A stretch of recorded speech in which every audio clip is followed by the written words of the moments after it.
ಬೆಳಗಿನ ಬೆಳಕು. ಅರಣ್ಯಕಾಂಡ 14ನೇ ಅಧ್ಯಾಯ 39ರಿಂದ 45. ದೇವರ ಹೊರತಾದ ಯುದ್ಧ. ಯೆಹೋವನು ಹೇಳಿದ ಪ್ರತಿಯೊಂದು ಮಾತನ್ನು ಮೋಶೆಯು ಕೇಳಿ ಮುಗಿಸಿದ ನಂತರ ಇಡೀ ಸಭೆಯು ದುಃಖದಿಂದ ತುಂಬಿ ಹೋಯಿತು. ಅವರು ಕೊನೆಗೂ ತಮ್ಮ ಪಾಪದ ಗಂಭೀರತೆಯನ್ನು ಅರ್ಥ ಮಾಡಿಕೊಂಡರು. ತಮ್ಮ ಅಪನಂಬಿಕೆಯ ಕಾರಣದಿಂದಾಗಿ ವಾಗ್ದಾನದ ನಾಡನ್ನು ಪ್ರವೇಶಿಸುವ ಧನ್ಯತೆಯನ್ನು ತಾವು ಕಳೆದುಕೊಂಡಿದ್ದೇವೆ ಎಂಬುದನ್ನು ಅವರು ಅರಿತುಕೊಂಡರು. ದೇವರು ನುಡಿದಿದ್ದ ತೀರ್ಪು ಇನ್ಮುಂದೆ ಬರೀ ಎಚ್ಚರಿಕೆಯಾಗಿ ಉಳಿಯಲಿಲ್ಲ, ಅದು ಅವರ ವಾಸ್ತವವಾಯಿತು ಮತ್ತು ಜನರು ತೀವ್ರವಾಗಿ ದುಃಖಿಸಿದರು.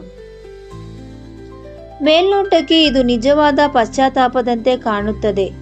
ಅವರು ನಾವು ಪಾಪ ಮಾಡಿದ್ದೇವೆ ಎಂದರು. ಪಾಪವನ್ನು ಒಪ್ಪಿಕೊಳ್ಳುವುದು ಖಂಡಿತವಾಗಿಯೂ ಪಶ್ಚಾತ್ತಾಪದ ಆರಂಭವಾಗಿದೆ. ಆದರೆ ನಿಜವಾದ ಪಶ್ಚಾತ್ತಾಪವು ನಾವು ತಪ್ಪು ಮಾಡಿದ್ದೇವೆ ಎಂದು ಒಪ್ಪಿಕೊಳ್ಳುವುದಕ್ಕಿಂತಲೂ ಹೆಚ್ಚಿನದಾಗಿದೆ. ಸತ್ಯವೇದ ಪಶ್ಚಾತ್ತಾಪವು ದೇವರ ಸಾಧ್ಯಕ್ಕೆ ಚಿತ್ತಕ್ಕೆ ಸಂಪೂರ್ಣವಾಗಿ ಶರಣಾಗುತ್ತದೆ. ಅದು ಪಾಪದಿಂದ ತಿರುಗುತ್ತದೆ ಮಾತ್ರವಲ್ಲ, ದೇವರ ಮುಂದೆ ಏನನ್ನು ಆಜ್ಞಾಪಿಸುತ್ತಾನೋ ಅದಕ್ಕೂ ವಿಧೇಯನಾಗುತ್ತದೆ. ವಿಷವಾದ ಸಂಗತಿ ಏನೆಂದರೆ ಇಸ್ರಾಯೇಲ್ಯರ ದುಃಖವು ವಿಧೇಯತೆಯನ್ನು ಉಂಟು ಮಾಡಲಿಲ್ಲ. ಮರುದಿನ ಬೆಳಿಗ್ಗೆ ಬೇಗನೆ ಎದ್ದು ಅವರು ಗುಡ್ಡ ಕಾಡು ಪ್ರದೇಶದ ಕಡೆಗೆ ಹತ್ತಿ ಹೋಗುತ್ತಾ, ಇಗೋ ನಾವು ಇಲ್ಲಿದ್ದೇವೆ, ಯೆಹೋವನು ವಾಗ್ದಾನ ಮಾಡಿದ ಸ್ಥಳಕ್ಕೆ ನಾವು ಹೋಗುತ್ತೇವೆ, ಏಕೆಂದರೆ ನಾವು ಪಾಪ ಮಾಡಿದ್ದೇವೆ ಎಂದರು. ಮೋಶೆ ತಕ್ಷಣವೇ ಅವರನ್ನು ಎಚ್ಚರಿಸಿದನು. ಆತನು, ನೀವು ಈಗ ದೇವರ ಆಜ್ಞೆಯನ್ನು ಏಕೆ ಮೀರುತ್ತಿದ್ದೀರಿ? ಇದು ಯಶಸ್ವಿಯಾಗುವುದಿಲ್ಲ. ಮೇಲಕ್ಕೆ ಹೋಗಬೇಡಿ, ಏಕೆಂದರೆ ಯೆಹೋವನು ನಿಮ್ಮ ಮಧ್ಯದಲ್ಲಿಲ್ಲ. ಹೋದರೆ ನಿಮ್ಮ ಶತ್ರುಗಳ ಮುಂದೆ ನೀವು ಸಂಸ್ಕಾರವಾಗುವಿರಿ ಎಂದನು. ಇವು ಗಂಭೀರವಾದ ಮಾತುಗಳು. ಒಮ್ಮೆ ದೇವರ ಚಿತ್ತವಾಗಿದ್ದ ಯಾವುದನ್ನು ನಾವು ಮಾಡುತ್ತಿದ್ದೇವೆ ಎಂದ ಮಾತ್ರಕ್ಕೆ ಯಶಸ್ಸು ಸಿಗುವುದಿಲ್ಲ. ನಾವು ದೇವರ ಸಮಯದಲ್ಲಿ ದೇವರ ಚಿತ್ತಕ್ಕೆ ವಿಧೇಯರಾದಾಗ ಮಾತ್ರ ಯಶಸ್ಸು ದೊರೆಯುತ್ತದೆ. ನಂಬಿಕೆ ಮತ್ತು ಅತಿಯಾದ ಧೈರ್ಯದ ಸ್ವಯಂ ನಿರ್ಧಾರದ ನಡುವೆ ದೊಡ್ಡ ವ್ಯತ್ಯಾಸವಿದೆ. ನಂಬಿಕೆಯು ಯೆಹೋವನ ಸದ್ಯದ ಧ್ವನಿಗೆ ವಿಧೇಯವಾಗುತ್ತದೆ. ಅತಿಯಾದ ಧೈರ್ಯವು ಯೆಹೋವನ ಆಶೀರ್ವದಿಸುತ್ತಾನೆ ಎಂದು ನಿರೀಕ್ಷಿಸುತ್ತಲೇ ಮಾನವ ಆಸೆಯನ್ನು ಹಿಂಬಾಲಿಸುತ್ತದೆ. ಒಂದು ದಿನದ ಮುಂಚೆ ನಂಬಿಕೆಯು ಅವನನ್ನು ಕಾನೂನಿನೊಳಗೆ ಕರೆದೊಯ್ಯುತ್ತಿತ್ತು. ಆದರೆ ಈಗ ನಂಬಿಕೆಯು ಅವರನ್ನು ಮತ್ತೆ ಅರಣ್ಯಕ್ಕೆ ಹಿಂತಿರುಗುವಂತೆ ಕೇಳಿಕೊಳ್ಳುತ್ತಿತ್ತು. ಜನರು ಇಂದಿನ ಅವಕಾಶವನ್ನು ತಿರಸ್ಕರಿಸಿದ್ದರಿಂದ ಆಜ್ಞೆಯು ಬದಲಾಗಿತ್ತು. ಯೆಹೋವನ ಶಿಸ್ತು ಶಿಕ್ಷೆಯ ಅಡಿಯಲ್ಲಿ ತಮ್ಮನ್ನು ತಾವು ತಗ್ಗಿಸಿಕೊಳ್ಳುವ ಬದಲು ವಿಧೇಯತೆಯಿಂದ ಮಾತ್ರ ಪಡೆಯಬಹುದಾಗಿದ್ದನ್ನು ಅವರು ಮಾನವ ಪ್ರಯತ್ನದಿಂದ ಮರಳಿ ಪಡೆಯಲು ಯತ್ನಿಸಿದರು. ಮೋಶೆ ಅವರನ್ನು ಮತ್ತೆ ಎಚ್ಚರಿಸುತ್ತಾ, ಅಮಲೇಕ್ಯರು ಮತ್ತು ಕಾನಾನ್ಯರು ನಿಮಗಿಂತ ಮುಂಚಿತವಾಗಿ ಅಲ್ಲಿದ್ದಾರೆ ಮತ್ತು ನೀವು ಕತ್ತಿಯಿಂದ ಬೀಳುವಿರಿ, ಏಕೆಂದರೆ ನೀವು ಯೆಹೋವನಿಂದ ದೂರವಾಗಿದ್ದೀರಿ. ಯೆಹೋವನು ನಿಮ್ಮೊಳಗೆ ಇರುವುದಿಲ್ಲ ಎಂದನು. ನಂತರ ಪವಿತ್ರ ಗ್ರಂಥವು ಅತ್ಯಂತ ಪ್ರಮುಖವಾದ ವಿವರವನ್ನು ದಾಖಲಿಸುತ್ತದೆ. ಆದರೂ ಅವರು ಬೆಟ್ಟದ ತುದಿಗೆ ಹತ್ತಿ ಹೋಗಲು ಸಾಹಸ ಅತಿಯಾದ ಧೈರ್ಯ ಮಾಡಿದರು. ಆದಾಗ್ಯೂ ಯೆಹೋವನ ಒಡಂಬಡಿಕೆಯ ಮಂಜೂಷವಾಗಲಿ ಅಥವಾ ಮೋಶೆಯಾಗಲಿ ಪಾಳೆಯದಿಂದ ಹೊರಡಲಿಲ್ಲ. ಇದು ಕೇವಲ ಒಂದು ಸಣ್ಣ ಐತಿಹಾಸಿಕ ಟಿಪ್ಪಣಿಯಷ್ಟೇ ಅಲ್ಲ. ಒಡಂಬಡಿಕೆಯ ಮಂಜೂಷವು ತನ್ನ ಜನರ ಮಧ್ಯೆ ಯೆಹೋವನ ವಾಸದ ದೃಶ್ಯ ರೂಪದ ಸಂಕೇತವಾಗಿತ್ತು. ಅದು ಸಭಾಮಂಟಪದಲ್ಲಿದ್ದ ಅತ್ಯಂತ ಪವಿತ್ರವಾದ ವಸ್ತುವಾಗಿತ್ತು. ಅದರೊಳಗೆ ಒಡಂಬಡಿಕೆಯ ಕಲ್ಲು ಬೋರ್ಡುಗಳಿಂದ ಅವು ಇಸ್ರಾಯೇಲ್ಯರಿಗೆ ಯೆಹೋವನ ಪವಿತ್ರ ವಾಕ್ಯವನ್ನು ನೆನಪಿಸುತ್ತಿದ್ದವು. ಅದರ ಮೇಲೆ ಕೃಪಾಸನವಿತ್ತು. ಅಲ್ಲಿ ಪ್ರಾಯಶ್ಚಿತ್ತದ ದಿನದಂದು ಪ್ರಾಯಶ್ಚಿತ್ತವನ್ನು ಮಾಡಲಾಗುತ್ತಿತ್ತು. ಕೃಪಾಸನದ ಮೇಲೆ ಕೆರೂಬಿಗಳಿದ್ದರು ಮತ್ತು ಅಲ್ಲಿ ಯೆಹೋವನು, ಅಲ್ಲಿ ನಾನು ನಿನ್ನನ್ನು ಸಂಧಿಸುವೆನು, ವಿಮೋಚನಕಾಂಡ 25ನೇ ಅಧ್ಯಾಯ 22ನೇ ವಾಕ್ಯ ಎಂದು ಸಾರಿದನು. ಇಸ್ರಾಯೇಲ್ಯರು ಪ್ರಯಾಣಿಸಿದಾಗಲೆಲ್ಲ ಒಡಂಬಡಿಕೆಯ ಮಂಜೂಷವು ಯೆಹೋವನು ತನ್ನ ಜನರಿಗಿಂತ ಮುಂಚಿತವಾಗಿ ಸಾಗುತ್ತಿರುವುದನ್ನು ಪ್ರತಿನಿಧಿಸುತ್ತಿತ್ತು. ತಮ್ಮ ಜಯಗಳು ಸೈನ್ಯದ ಬಲದಿಂದ ಬಂದವುಗಳಲ್ಲ, ಬದಲಾಗಿ ದೇವರ ಸಾನ್ನಿಧ್ಯದಿಂದ ಬಂದವು ಎಂಬುದಕ್ಕೆ ಅದು ಸಾಕ್ಷಿಯಾಗಿತ್ತು. ನಂತರ ಯಾಜಕರು ಮಂಜೂಷವನ್ನು ಯೋರ್ದಾನ್ ನದಿಯೊಳಗೆ ಹೊತ್ತುಕೊಂಡು ಹೋದಾಗ ನೀರು ಇಬ್ಬಾಗವಾಯಿತು.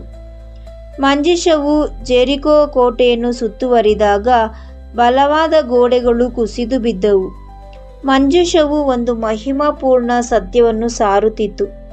ಯೆಹೋವನೇ ಸ್ವತಃ ತನ್ನ ಜನರ ಮಧ್ಯದಲ್ಲಿದ್ದಾನೆ. ಆದುದರಿಂದ ಮಂಜೂಷವು ಪಾಳೆಯದಿಂದ ಹೊರಡಲಿಲ್ಲ ಎಂದು ಪವಿತ್ರ ಗ್ರಂಥವು ನಮಗೆ ಹೇಳುವಾಗ ಅದು ಕೇವಲ ಒಂದು ಪವಿತ್ರ ವಸ್ತು ಇಲ್ಲದಿರುವುದಕ್ಕಿಂತ ಹೆಚ್ಚಿನದು ಪ್ರಕಟಿಸುತ್ತದೆ. ಅದರರ್ಥ ಆ ಯುದ್ಧವನ್ನು ಯೆಹೋವನು ಮುನ್ನಡೆಸುತ್ತಿರಲಿಲ್ಲ.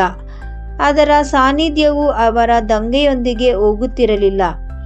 ಅವರು ಆತನ ನಿರ್ದೇಶನವಿಲ್ಲದೆ ಮುನ್ನಡೆದರು. ಆತನ ಬಲವಿಲ್ಲದೆ ಯುದ್ಧ ಮಾಡಿದರು. ಆತನ ಆಜ್ಞೆಯನ್ನು ತಿರಸ್ಕರಿಸುತ್ತಲೇ ಆತನ ಆಶೀರ್ವಾದವನ್ನು ನಿರೀಕ್ಷಿಸಿದರು.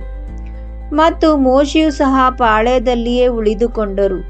ಯೆಹೋವನಿಂದ ನೇಮಿಸಲ್ಪಟ್ಟ ನಾಯಕನು ಅವರೊಂದಿಗೆ ಹೋಗಲಿಲ್ಲ, ಏಕೆಂದರೆ ಯೆಹೋವನೇ ಸ್ವತಃ ಮುನ್ನಡೆಸಲು ಆಜ್ಞಾಪಿಸಿರಲಿಲ್ಲ. ಆದಾಗ್ಯೂ ಜನರು ಉದ್ಘಾಟದಿಂದ ಮುಂಭಾಗಕ್ಕೆ ಹೋದರು. ಧೈರ್ಯವು ವಿಧೇಯತೆಯನ್ನು ಭರ್ತಿ ಮಾಡಬಲ್ಲದು ಎಂದು ಅವರು ನಂಬಿದರು. ಉತ್ಸಾಹವು ಅವಿಧೇಯತೆಯನ್ನು ಮೆಟ್ಟಿ ನಿಲ್ಲಬಲ್ಲದು ಎಂದು ಅವರು ಕಲ್ಪಿಸಿಕೊಂಡರು. ಪ್ರಾಮಾಣಿಕತೆಯು ಜಯವನ್ನು ತರುತ್ತದೆ ಎಂದು ಅವರು ಭಾವಿಸಿದರು. ಆದರೆ ವಿಧೇಯತೆ ಇಲ್ಲದೆ ಪ್ರಾಮಾಣಿಕತೆಯು ಇಂದಿಗೂ ದಂಗೆಯೇ ಆಗಿದೆ ಮತ್ತು ಅದರ ಪರಿಣಾಮವು ಮೋಶೆ ಎಚ್ಚರಿಸಿದಂತೆಯೇ ಆಯಿತು. ಅಮಾಲೇಕ್ಯರು ಮತ್ತು ಕಾನಾನ್ಯರು ಬೆಟ್ಟಗಳಿಂದ ಇಳಿದು ಬಂದು ಇಸ್ರಾಯೇಲರನ್ನು ಸೋಲಿಸಿ ಅವರನ್ನು ಹೆರ್ಮದವರೆಗೂ ಅಟ್ಟಿಸಿಕೊಂಡು ಹೋದರು. ಯಾವ ಜನರು ಆ ದೇಶವನ್ನು ಜಯಿಸಬೇಕಾಗಿತ್ತೋ ಅವರೇ ತಮ್ಮ ಶತ್ರುಗಳ ಮುಂದೆ ಓಡಿ ಹೋಗುವಂತಾದರು. ಇದು ಎಷ್ಟು ದುಃಖಕರವಾದ ಚಿತ್ರಣ! ಕೇವಲ ಕೆಲವು ದಿನಗಳ ಹಿಂದೆ ಯೆಹೋವನು ಅದೇ ಜನಾಂಗಗಳನ್ನು ಇವರ ಮುಂದೆ ಓಡಿಸುವುದಕ್ಕಾಗಿ ವಾಗ್ದಾನ ಮಾಡಿದನು. ಈಗ ಅದೇ ಜನಾಂಗಗಳು ಇಸ್ರಾಯೇಲ್ಯರನ್ನು ಅವಮಾನದಿಂದ ಹಿಂದೆ ಓಡಿಸಿದವು. ವ್ಯತ್ಯಾಸವು ಶತ್ರುವಿನ ಬಲದಲ್ಲಿರಲಿಲ್ಲ, ವ್ಯತ್ಯಾಸವು ಯೆಹೋವನ ಸಾನ್ನಿಧ್ಯದಲ್ಲಿತ್ತು. ಆತನಿಲ್ಲದೆ ಇಸ್ರಾಯೇಲರು ನಿಲ್ಲಲು ಸಾಧ್ಯವೇ ಇರಲಿಲ್ಲ. ನಾಳೆ ಈ ವೃತ್ತಾಂತವು ಪ್ರತಿಯೊಂದು ಹೊಸ ಸೃಷ್ಟಿಗೆ ನಂಬಿಕೆ, ಅತಿಯಾದ ಸಾಹಸ ಮತ್ತು ಕ್ರಿಸ್ತನ ಸಾನ್ನಿಧ್ಯದ ಕುರಿತು ಏನು ಬೋಧಿಸುತ್ತದೆ ಎಂಬುದನ್ನು ನಾವು ಅಧ್ಯಯನ ಮಾಡೋಣ. ಪ್ರಾರ್ಥನೆ. ಪ್ರಿಯ ದೇವರೇ, ಪಾಪಕ್ಕಾಗಿ ಪಡುವ ದುಃಖವು ನಿಮ್ಮ ಸದ್ಯದ ಆಜ್ಞೆಗೆ ವಿಧೇಯರಾಗುವುದಕ್ಕೆ ಸಮಾನಲ್ಲ ಎಂಬುದನ್ನು ನಮಗೆ ಕಲಿಸಿರಿ. ನಮ್ಮ ಸ್ವಂತ ಧೈರ್ಯ ಮತ್ತು ಉತ್ಸಾಹವನ್ನು ನಿಮ್ಮ ಮೇಲಿನ ನಿಜವಾದ ನಂಬಿಕೆ ಎಂದು ಭಾವಿಸಿ ದಾರಿ ತಪ್ಪದಂತೆ ನಮ್ಮನ್ನು ಕಾಯಿರಿ. ನಿಮ್ಮ ಸಾನ್ನಿಧ್ಯವು ತೊಲಗಿ ಹೋದ ಯಾವ ಯುದ್ಧಕ್ಕೂ ನಾವು ಎಂದಿಗೂ ತೆರಳದಂತೆ ನಮಗೆ ಸಹಾಯ ಮಾಡಿ. ಜಯವು ಎಂದಿಗೂ ನಮ್ಮ ಬಲದಿಂದ ಬಂದದ್ದಲ್ಲ, ಬದಲಾಗಿ ನಿಮ್ಮ ಸಾಮೀಪ್ಯದಿಂದ ಮಾತ್ರ ಸಿಕ್ಕಿದ್ದು ಎಂಬುದನ್ನು ನಮಗೆ ತೋರಿಸಿರಿ. ನೀವಿಲ್ಲದೆ ನಾವು ನಿಲ್ಲಲು ಸಾಧ್ಯವಿಲ್ಲ. ಆದುದರಿಂದ ನೀವು ನಮಗಿಂತ ಮುಂಚಿತವಾಗಿ ಹೋಗದಿದ್ದರೆ ನಾವು ಎಂದಿಗೂ ಮುನ್ನಡೆಯದಂತೆ ಮಾಡಿ. ನೀವು ನಮ್ಮೊಂದಿಗೆ ಬಾರದಿದ್ದರೆ ನಮ್ಮನ್ನು ಈ ಸ್ಥಳದಿಂದ ಕರೆದೊಯ್ಯಬೇಡಿ.